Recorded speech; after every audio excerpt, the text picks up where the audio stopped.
Guys, meron akong share sa inyong Telegram game. Hindi na siya bago. Actually, matagal na siya, over a year na siyang Telegram game bot. So, the game is called Duck My Duck. So, isa nga siyang Telegram app or Telegram mini game na pwede mo siyang laruin sa loob ng Telegram. So, hindi pa rin lumalabas yung token nila, which is yung DMD. So, hanggang ngayon, pwede ka pa rin mag-earn ng DMD. Hanggat sa panag-live na, pwede mo na siyang ibenta. But, it doesn't mean na wala nang ways para kumita talaga dito. Kasi meron silang mga campaigns, events kung saan pwede ka mag-earn ng Toncoin. Itong Toncoin, ito yung official Telegram coin. So, itong coin na to, pwede mo siyang ibenta sa market or sa open market. Next question, kailangan mo bang gumastos dito para mag-start mag-earn? Hindi mo kailangan. So, the gameplay is easy, no? So, bibigyan ng duck. It's a common duck. So, may iba-ibang rarity yan. Pwede ka bumili ng duck gamit yung digital coins na pwede mong i-earn in-game. So, tatap-tap mo lang yan. Every time na pinapa-feed mo siya, gumagastos ka nung itong corn. So, pag nagtatap-tap ka, lumalabas siya ng egg.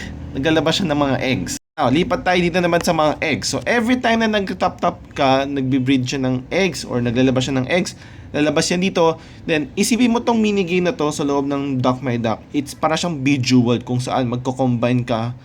Hindi naman Bejeweled, pero magko-combine ka ng mga eggs para mag-merge ka para mas maganda yung eggs mo. So, anong gagawin mo dito sa mga eggs ito? So, magko-combine ka na magko-combine para kung gusto mo siyang i-crack, mag-earn ka ng corn kung saan yun yung gagamitin mo pang feed sa mga duck. Or ipapamigay mo siya dito sa mga customers na naghahanap ng specific egg.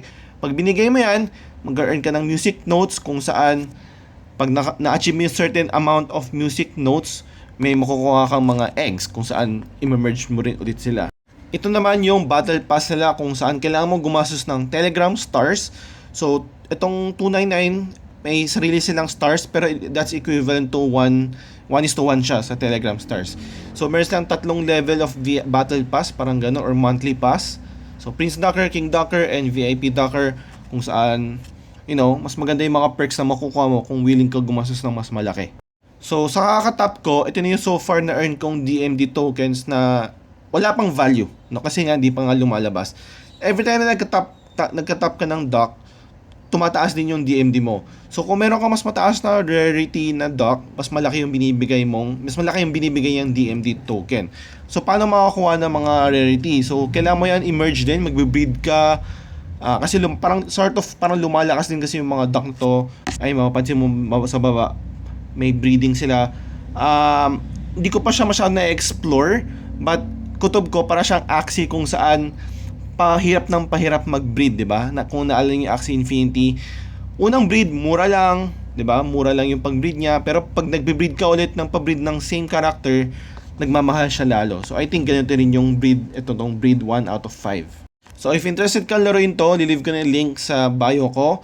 It's free. Wala kang kailangan gastusin unless gusto mong mabilis magpa-level up or mabilis yung tumaas yung DMD mo, which I think it's already speculating na yan kung magkano naman magiging value nito. But proud sila na sa top 3 Telegram app sila, no? So proud sila doon. So ayun, leave ko na link sa bio ko kung gusto yung sumali.